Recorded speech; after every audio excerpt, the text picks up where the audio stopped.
I'm not gonna lie, this may be a video of nearly nothing but questions.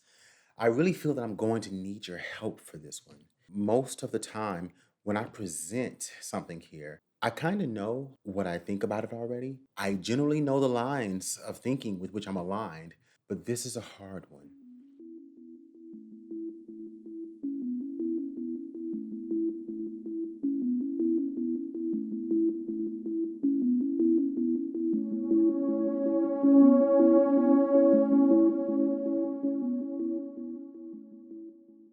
To begin, I want to say that I will be talking about and trying to reckon with violence. Now, because I can't control who views this and how they respond to and desire Black violation, I will not be discussing particular instances or kinds of violence. And honestly, I have to think even about that statement. What I do know and have seen in my own life is how Black violation is necessary. Hell, let's just start there with an understanding of the necessity of anti Black violence and how it differs from all other kinds of violence. Anti Black violence begins in how Blackness is conceptualized or not, and then imposed on bodies. Blackness is without concept. Philosophers and even physicists kind of struggle with what Blackness is.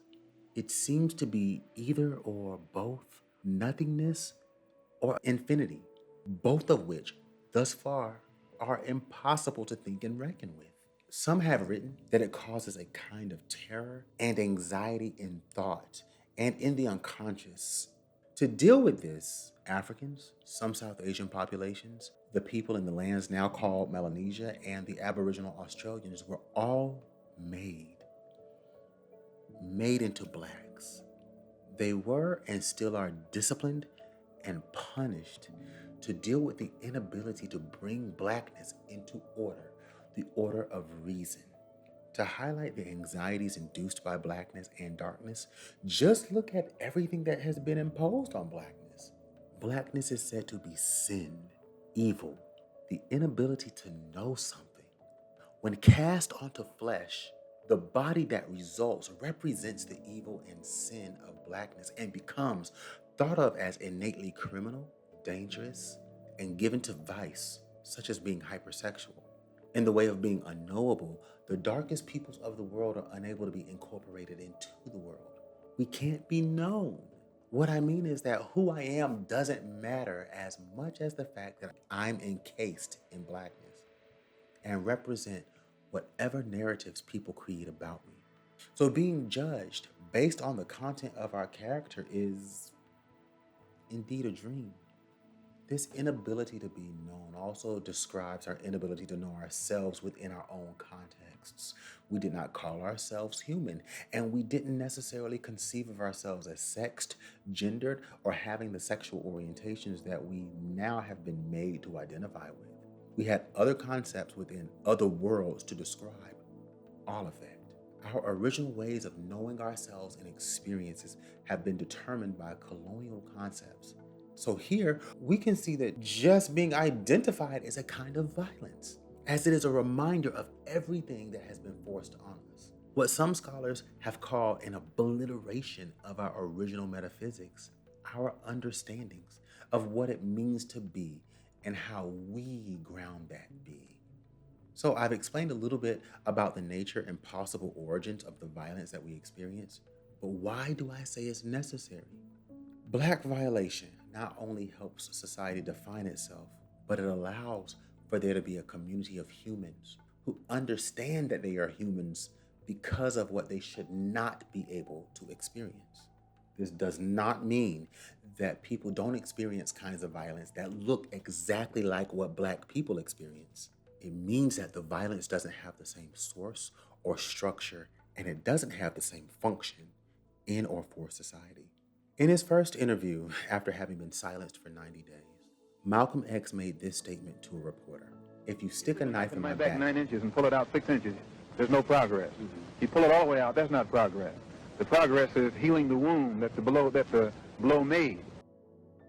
I would like to suggest that what Malcolm doesn't think about in this declaration is the fact that the black back seems an almost natural place for the knife in what should be considered an extreme act of violence.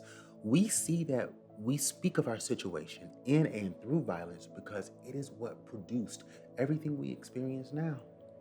What also cannot be assumed is that the person who is pulling the knife from the back is concerned about the Black person as much as they are the narrative of progress created through the act of violence.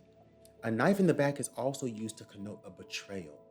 This begs the question, what is owed the Black? The brutal answer to which is the knife and any other manner of extreme or quotidian violence that can be imagined. The slave was only ever promised violence. Food, quality care, shelter, recognition were never promised.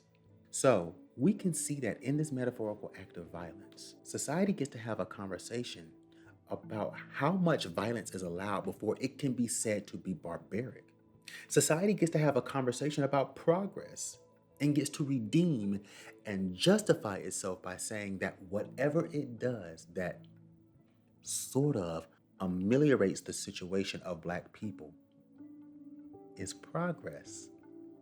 And progressiveness is how we understand civilization. This, of course, happens on the Black, but never in conversation with the Black. What perhaps is worse is that because this violence is needed, the goal is never to eradicate Black people. Ask yourself, what does society get if the Black disappears? The answer is nothing that it doesn't already have access to. The genocidal program under which natives, for instance, are still living is mediated through land. The colony destroys natives and gets land. But for Black folk, the colony destroys Black people and gets to understand itself. So then our bodies are what is needed. In many ways, we are more akin to the land than the native. So this is how society benefits from Black violence. But how does the community of humans benefit? I'll give 4 examples. I think you'll start to see a trend.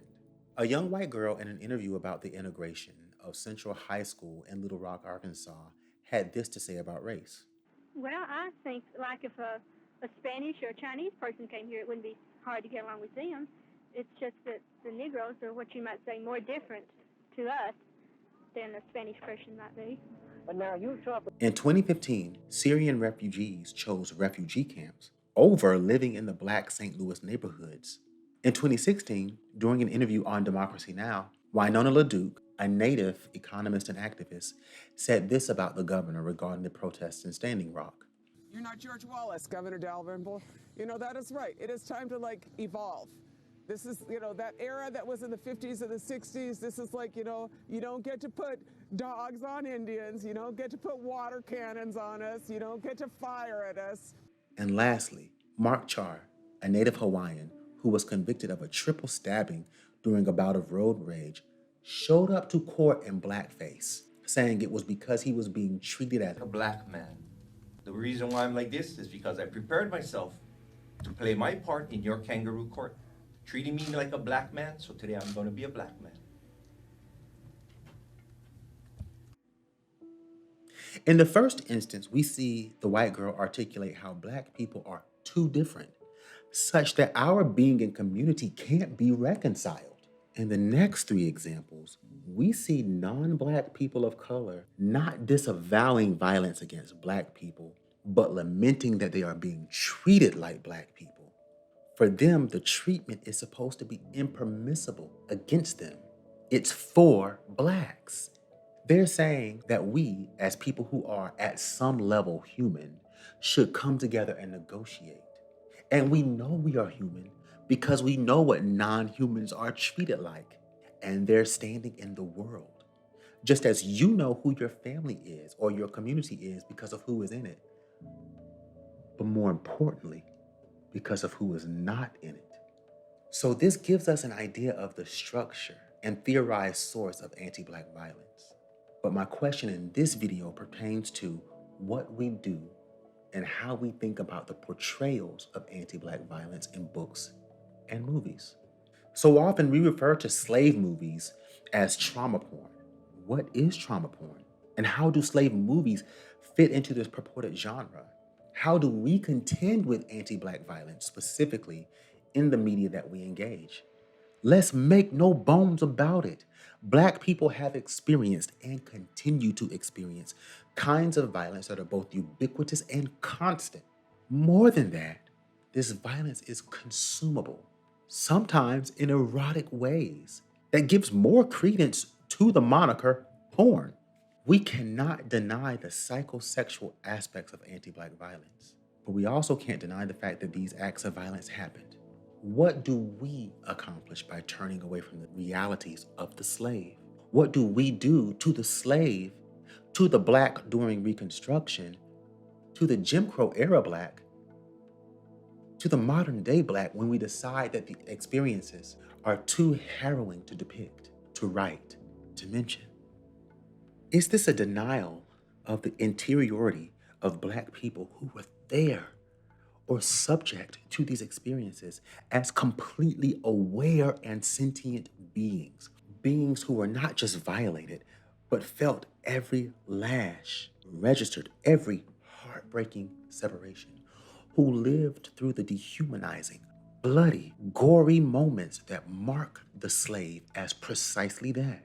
Whether they lived with the violence for a lifetime or only for a few hours, minutes, or seconds. I think that I'm conflicted for several reasons. On one hand, I want to bear witness, to hold those stories of our ancestors so that we never forget the stakes of our living and resisting, our very bodily integrity. I think that maybe I'm even a little bit hopeful that the stories of violation, both centuries old and new, will drive us to plunge this whole damn thing into the abyss. As Mr. Nancy said on American Gods, angry is good. Angry gets shit done. but another part of me contends with knowing that the Black is inherently consumable, that depictions of violation can never capture the realities lived, and that the global penchant to save this world will transform the justification for an all-out war into dignity-affirming stories of resilience and strength. That exceptional instances of extraordinary violence allows us to feel more at ease with accepting the everyday violence that overdetermines our lives. In this way, even we as Black people are plagued by the ghost of the slave. We seek to move away from or disavow the slave and all the iterations and emanations thereof to say that we are represented in this world. And many of our movies are in constant response to this. This is why we have movies where every character is a doctor, lawyer, dentist, and so forth. And why we have young Black graduates posing in front of shacks used as slave quarters and declaring themselves to be their ancestors' wildest dreams. I would like to believe that my ancestors' wildest dreams would have been to burn those quarters and destroy the plantations and families that held them in bondage. But there is no solidarity with the slave, not even among their descendants. And maybe we are in this bind and quandary as to how to represent ourselves because we think that the violence visited on our bodies and lives says something about us, instead of those who need and dream up and expend all of their creativity on thinking about ways to violate us. These acts of violence aren't without perpetrators. These perpetrators aren't without names and faces. How do we portray not the broken Black bodies, but the broken and perverse psychic realm of the non-Black and especially white worlds that enjoy and get pleasure and need Black violation? How do we describe that which allows people to lord over their own children as master, to sell and brutalize them, to create a method of making people into non-humans, hopefully perpetually? What does that take? Who or what must you become to do that? I have to admit, those questions aren't ours to answer. That's not a project I'm necessarily concerned about. But I am interested in how we, as Black people, and those willing to have their movements and causes audited and authorized by Black people talk about anti-Black violence, how we resist having our violation consumed or transformed into counterinsurgent narratives. How do we refrain from turning away from and disavowing the slave? So maybe what I'm asking is, how do we stand with the slave and the slavesque through or maybe outside of our depictions of slavery while resisting the consumption, often erotic, of anti-Black violation? If it is not possible to do so, how do we respond? What does knowing about anti-Black violation, even in these times, calling us to do? See, I told you I was going to leave you with a lot of questions, especially for this conversation. I'm interested in your thoughts. Please comment below. Make sure to subscribe, as it will help our channel grow. Share and continue the conversation with your community. Lastly, visit our website and Patreon to get updates on how we're moving and to support us in building a Blackly imaginative community. This allows me to share what I'm reading and who I'm thinking against, and maybe even invite many of them into this space. And it allows us to procure actual space for in-person intensive study.